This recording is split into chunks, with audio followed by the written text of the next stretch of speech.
Rule number 96 क्या कहता है आपका? समटाइम्स। यहाँ पे हम दो आपके वर्ड्स हैं उनको डिस्कस करेंगे, एक है आपका समटाइम्स और एक है आपका समटाइम। ठीक है। अब जो समटाइम्स होता है ना, जिसमें एस लगा होता है लास्ट में, वो होता है आपका एडवर्ब ऑफ फ्रीक्वेंसी। इसका मतलब होता है आपका ओकेजनली या फिर नाउ या फिर देन। ठीक है। एडवर्ब फ्रीक्वेंसी होता है। ठीक है। किसका रिप्लाई होता है? हाउ ऑफन का। सम टाइम विदाउट एस वाला ये होता है एडवर्ब ऑफ टाइम, ये होता है व्हेन का रिप्लाई। ओके।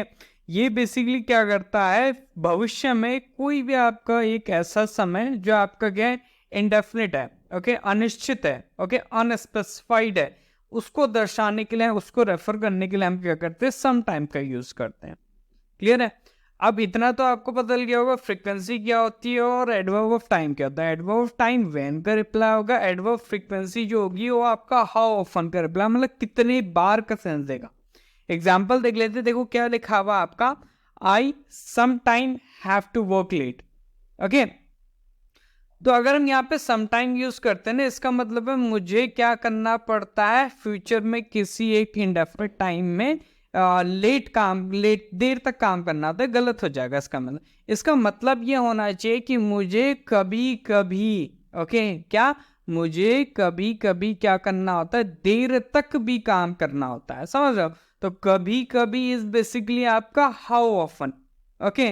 ओके। तो यहाँ पे आपका एडवर्ब फ्रीक्वेंसी चाहिए, तो इट शुड बी आपका समटाइम्स। तो क्या हो जाएगा, I sometimes have to work late. Clear है?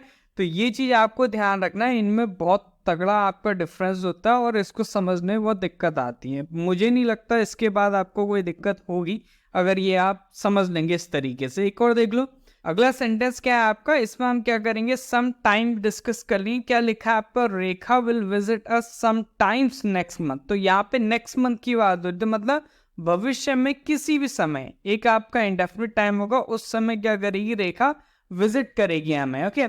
तो कब, मैंने क्या बताया, टाइम के लिए हम यूज करेंगे आपका सम टाइम। तो अगर हम किसी इंडेफिनिट टाइम की हम बात कर रहे हैं, ओके, फ्यूचर में, ठीक है, तो वहां पे हम सम टाइम यूज करेंगे। मतलब कोई भी आपका इंडेफिनिट टाइम होना चाहिए, ध्यान रखना, तब हम सम टाइम यूज करें। सम टाइम इज बेसिकली आपका एडवर्ब टाइम, समटाइम्स फ्रीक्वेंसी है। ओके। ये चीज आपको क्या करनी है, ध्यान रखनी है। तो इन दोनों का मुझे नहीं लगता अब आपको कोई डिफिकल्टी होगी इन दोनों का समझने में। इनसे रिलेटेड आपके 4 सेंटेंसेस है, इन सेंटेंसेस में आपको क्या करना है, एरर आइडेंटिफाई करना है और इनका आंसर कमेंट में करना है। हम चलते हैं रूल नंबर 97 में। यहाँ पे हम क्या कह रहे हैं, नेवर और नेवर बिफोर। बहुत अच्छा कंसेप्ट है, हम डिस्कस करेंगे यहाँ पे। नेवर का मतलब आप समझ गए होंगे, नेवर मतलब कभी भी नहीं। ओके। कभी भी नहीं इन सेंस कि आपका जो काम पास्ट में भी नहीं हुआ, जो काम आपका प्रेजेंट में भी नहीं हुआ, वहां पे हम नेवर यूज करेंगे। नेवर बिफोर का मतलब समझ लो, अगर कभी भी आपका नेवर प्लस बिफोर यूज करना हो तो उसका मतलब है आपका कोई एक्शन पास्ट में तो नहीं हुआ, लेकिन वो एक्शन प्रेजेंट में हो रखा है।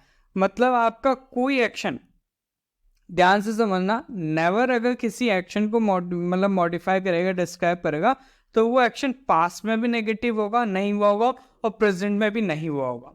अगर नेवर बिफोर हम साथ यूज करते हैं तो इसका मतलब वो एक्शन आपका पास्ट में नहीं हुआ, लेकिन वो एक्शन आपका प्रेजेंट में है। प्रेजेंट में उसका एक्शन क्या है, पॉजिटिव है, पास्ट में नेगेटिव है। ये आपको ध्यान रखना है, सिंपल सी बात है। बाकी थ्योरी तो मैंने बता ही दी है, ठीक है, मैंने बता ही दिया है क्या इनमें डिफरेंस है। अब एग्जाम्पल समझ लेते हैं। एग्जाम्पल क्या है आपका, I have never seen you in this office. अगर मैं किसी से कह रहा हूँ कि भाई मैंने तुम्हें पहले इस ऑफिस में नहीं देखा, तो इसका मतलब क्या है, इसका मतलब उसका पास्ट आपका नेगेटिव है और प्रेजेंट क्या पॉजिटिव है। अगर मेरे सामने कोई बंदा खड़ा है, ठीक है, मेरे सामने कोई व्यक्ति है, उससे मैं कह रहा हूँ मैंने तुम्हें इस ऑफिस में नहीं देखा, तो अभी देख रहा हूं तभी तो मैं उससे कह रहा हूं, तो प्रेजेंट तो पॉजिटिव हो गया, प्रेजेंट में देखना पॉजिटिव हो गया, पास्ट में नहीं देखा तो मतलब नेवर बिफोर आएगा। तो क्या हो जाएगा आपका, I have never seen you in this office before. तो हम यहाँ पे क्या करेंगे, बिफोर का यूज करेंगे। तो ये चीज आपको ध्यान रखना है, ठीक है। Present positive, past negative, never plus before. Present भी नेगेटिव, पास्ट भी नेगेटिव, तो हम यूज करेंगे नेवर। अच्छा, इसके लिए एक और एग्जाम्पल है। अच्छा, इसके एग्जाम्पल नहीं, इसके लिए मैंने 2 आपके इंपॉर्टेंट आपके सेंटेंसेस तैयार किए हैं। ओके, इनको हम समझ लेते हैं, ठीक है। इनको हम समझ लेते ताकि और अच्छे से आपको याद ध्यान आ जाए। देखो क्या लिखा है आपका, I have never watched a movie before and it is the first time that I am watching one. ठीक है, तो मूवी देखने का एक्शन क्या है आपका, वॉच्ड है, वर्ब का सेकंड फॉर्म, मतलब पास्ट में तो नेगेटिव ही है। ठीक है, आगे क्या लिखा है, it is the first time that I am watching one, मतलब अभी मैं देख रहा हूं, तो इसका मतलब प्रेजेंट क्या है, पॉजिटिव है। पास्ट नेगेटिव है, प्रेजेंट पॉजिटिव है, तो नेवर के साथ बिफोर आना चाहिए। नेवर लिखा हुआ, बिफोर लिखा हुआ, सेंटेंस सही है, इसमें कोई भी एरर नहीं है।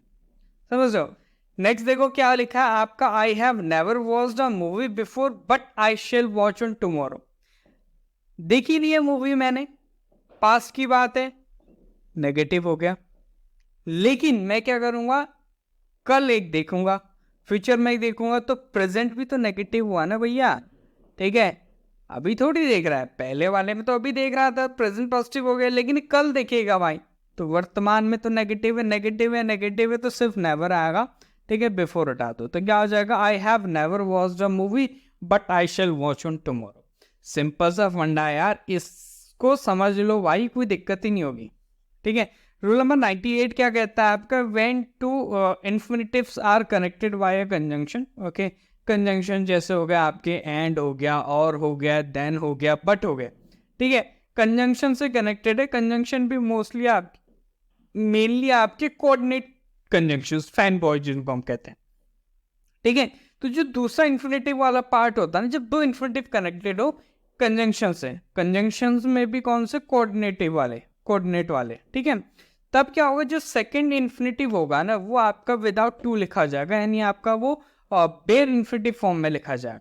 समझ रहे, इन्फिनेटिव होता है 2+v1, बेयर इन्फिनेटिव क्या होता है आपका, सिर्फ और सिर्फ आपका v1 होता है, वो इन्फिनेटिव का हुआ क्या उसका, लेकिन उसमें टू नहीं ऐड होता, तो बेयर इन्फिनेटिव उसे हम कह देते हैं। ठीक है, एग्जाम्पल देख लेते क्या लिखा है आपका, it is easier to talk than to act. Then conjunction है, टू टॉक इन्फिनेटिव है, तो टू एक्ट नहीं आएगा, क्या आएगा, सिर्फ और सिर्फ एक्ट आएगा।